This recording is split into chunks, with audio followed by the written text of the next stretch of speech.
आसमान में चांद अपनी आधी रोशनी भी देने से कतराता दिख रहा था। अर्पित अपनी गाड़ी में अकेले उस सुनसान जंगल के रास्ते से गुजर रहा था। घड़ी में रात के 2 बज चुके थे। चारों तरफ सन्नाटा था और सिर्फ गाड़ी की हेडलाइट्स अंधेरे को चीर रही थीं। अचानक रास्ते में एक औरत खड़ी दिखी, सफेद साड़ी में, खुले बाल और चेहरा झुका हुआ। अर्पित ने गाड़ी रोकी और धीरे धीरे उतरकर पूछा, आप यहां इतनी रात को अकेली? सब ठीक है? औरत ने बिना सिर उठाए बस अपनी उंगली से जंगल के अंदर की तरफ इशारा किया। अर्पित थोड़ा झिझका, लेकिन इंसानियत के नाते उसने उसे कार में बैठने का इशारा किया। आइए, आपको घर तक छोड़ देता हूं। औरत ने गाड़ी की तरफ देखा ही नहीं। वो पलटी और जंगल में चलने लगी।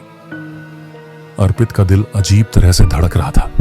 फिर भी उसने उसका पीछा करना शुरू किया। जैसे जैसे वो जंगल के अंदर गया, अंधेरा और गहराता गया। पेड़ों की शाखाएं अजीब सी आवाजें कर रही थीं।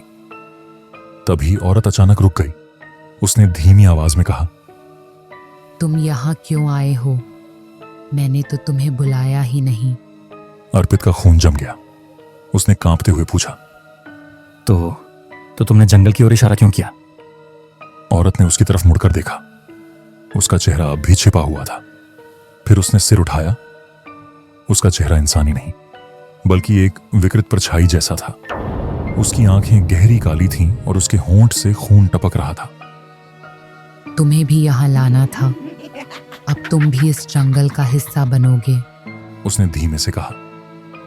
अर्पित चीखते हुए भागा, लेकिन उसके कदम जैसे जमीन ने जकड़ ली। उसने पीछे मुड़कर देखा तो वो औरत अब जमीन पर झुककर अजीब तरह से हंस रही थी। उसकी हंसी चारों तरफ गूंज रही थी, जैसे कोई सैकड़ों आवाजें एक साथ हंस रही हैं। अर्पित ने अपनी पूरी ताकत लगाई और गाड़ी तक पहुंचा। गाड़ी स्टार्ट की और वहां से भाग निकला। लेकिन जैसे ही उसने रियर व्यू मिरर में देखा, वो औरत उसकी गाड़ी की पिछली सीट पर बैठी मुस्कुरा रही थी। इस कहानी ने सिखाया कि अजनबियों की मदद करना अच्छी बात है, लेकिन अंधेरे रास्तों पर कभी कभी खुद को बचाना ज्यादा जरूरी है। कुछ कहानियां रहस्यमयी होती हैं और हर रहस्य का सामना करना जरूरी नहीं।